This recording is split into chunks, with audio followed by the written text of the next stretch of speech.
Hello and welcome to Foxy TV episode 111. This episode will be split into two parts. The first part, we're heading south to the Gold Coast to do something a little bit different, and that is to style glamping tents or glamping domes. So look forward to showing you that. And then in the second part of the episode, we are talking about something that I think we've all had to deal with as people, as real estate agents, as home stagers, as small business owners, and that is doubting yourself, or otherwise known as imposter syndrome. So we're going to start things with the glamping tents. Let's head downstairs to Phoebe for her to set the scene. The week started with a job down the coast at the RACV Royal Pines. They're hosting a caravanning expo down there this week, and we were contacted a couple of weeks ago by the owner of a glamping dome manufacturer, and they were exhibiting down at the expo down there. So they've asked us to go down and to style one of their glamping domes, which was pretty cool. So they'd sent me through some images. It's very futuristic, very not your traditional glamping. So when I think glamping, I'm thinking boho, I'm thinking old school teepee tents that when you go in, it's all very safari style, very boho, or Hessian, like very wispy. This one was very futuristic. I loved it. You walked in, it was very modern. So it's actually a solid structure that is apparently very easy to take apart and put together. And you go in, it literally is like an alien UFO. You've got floor to ceiling windows. You've got retractable ceilings, so you can lie in your bed and look at the ceiling, at the stars at night. Two domes joined together, bedroom, and then you've got your living space with a kitchen and bathroom. Definitely my type of camping. So the brief from the owners was that they wanted to keep within that modern futuristic feel. So we've gone with black and white monochrome, and it came up really beautiful, as you'll see in the photos. We didn't get too much finalised footage because they were running behind time with the assembly, with the construction. Other elements that we had to think about as far as being different, the domes themselves are rounded, so everything was in there was rounded. So we've got rounded rugs, rounded armchairs, rounded coffee table, rounded dining table, no artwork on the walls because they are rounded. And then the trees had to be a certain height so that they didn't curve over. So all those elements that we had to think about. Because it's very futuristic inside, obviously glamping is going to be set in nature. We've gone with a green and black colour scheme because we did want to bring some nature in. So we've got lots of greenery, we've got green cushions, and that's how we offset that futuristic feel versus you go camping to be with nature. So that's how we sort of balance that out.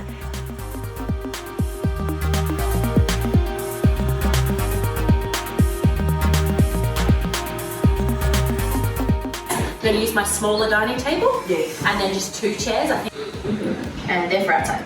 I had some occasional chairs in here, but I think the bed to allow enough room here for people to be able to move around. So what are you doing, Phoebe? Right now I'm putting out some selections for the glamping dome that we're styling today. So it's not quite ready, as in we're about 4 hours away from it being ready. So the bedroom part's ready, so we're going to do the bedroom, and then the owners are actually going to put all of the accessories on the styling in the living area section, so I can't even show you that done. But it should come up beautiful.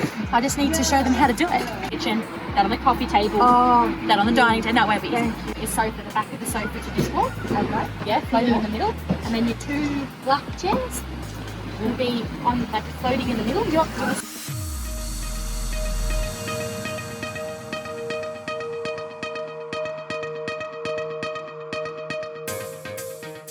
So unfortunately, as you would have just seen and heard, we weren't able to get finalised footage of the glamping dome, but these things happen. So on to the second part of the episode. A little while ago, Eva was doing some filming, a bit of an interview with Phoebe upstairs here at the warehouse for a Foxy TV episode, and they got talking about imposter syndrome, how Phoebe started Foxy home staging, how she had her doubts, and how I suppose how she dealt with them and how she's still dealing with them. And they also talked about further education, particularly in the home staging industry. So I hope you find this useful, and as always, reach out if you have any further questions. At the start, I felt like I was a fraud, because who was I going into all these properties to say this is what you need to do, and I didn't have a degree in it.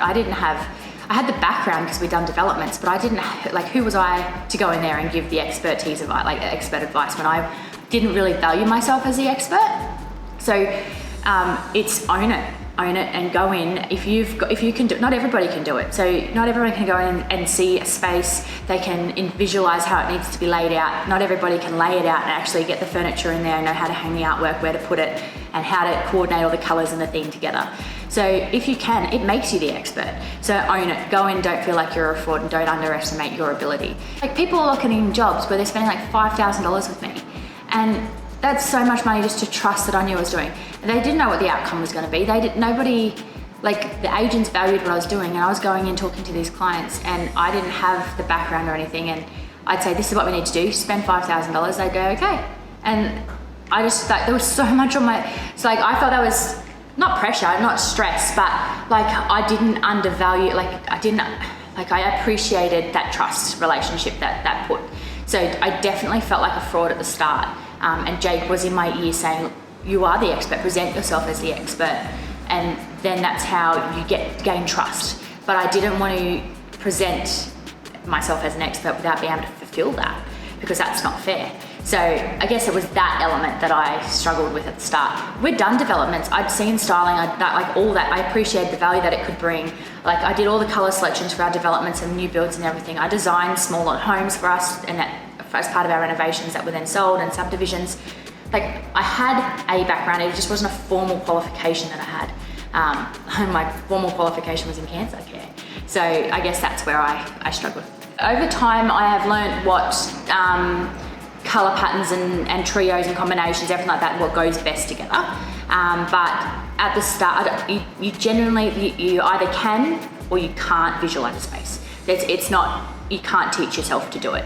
Like, you can have that depth perception, the imagination, you can appreciate like the color differences, everything like that. And if you walk in and you can't see it, then you just can't see it. So I think it's not necessarily a self-taught thing, although you can always develop technique, but you can't develop the perception. Yeah, all the time. But it's less, like, I'll jump onto an article if I find it interesting, and have a read.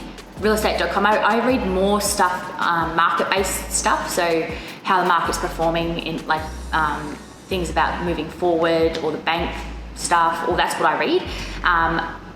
I spend a lot of time though having a look at other work stylists are putting together and all the different trends. So have all of our suppliers on their Instagram, having a look at all the new product that's coming through. I have a look at a lot of, basically I'm looking at our inventory and looking at trends, making sure that what we have is on par with other businesses I consider that are higher level. And that way I can keep our stock purchases relevant. And then my knowledge of the real estate market, I can keep that on a level that I can have a conversation with a client, a vendor now, about the real estate market, and I can present as an expert. Because if an agent says I can sell it for X amount, like, we've got to be there to back it up. We've got to style it to the price point. So I need to have an idea about the value of that home. So, and if they say to me, I want a better price because I think I'm going for a 3-week auction campaign, and if I think that's going to be detrimental to them, like, not auction campaign, but necessarily going for a 3-week campaign, and I say, look, maybe we need to go for a 4-week plus a 4-week free. Like, I can have those conversations and have them from a educated background. I still have it now. When I go into a higher end property now, so we do a lot of styling of, like I've said this before, like the sub 1.5 million. That's our bread and butter. That's what we do all the time. That's our niche. And when we go into a higher end property, an agent rings me and says, look, I know you've got the stock. I know you can do it. Like, but this one, I was like, we've got one, the agents reached out to us and their price guide is $30 million. And that just blows my mind. I'm like, how could you even consider us for that? But it's more to do with the age of the home, and the value comes with the land. But it's, like, I have butterflies in my stomach about it, the whole, like, the lead up. I'm not stressing about it, but I genuinely want to make sure that we do the best that we can for a client now. So that's what it is. You always have people say, hey, I thought that we'd go with a queen bed, not a double bed in this space, or I thought we'd go with, like, why is there more furniture in here, particularly when it's an owner-occupied property and they're still living there, because they're used to seeing so much more in the property. Or I thought that you'd have the lounge positioned this way rather than orientated the way that you've got it. And it's always just a discussion. We just explain why we've done it the way we've done it, and most of them understand after we've had that explanation discussion. So it's not necessarily questioning my expertise, it's just they've had an expectation and it's different, and they were sort of not like set it back from it, but they just wanted to know why. And you explain it, and they're like, actually, that makes complete sense. And that's it for Foxy TV this week. Thanks so much for watching, and we'll see you back here next week.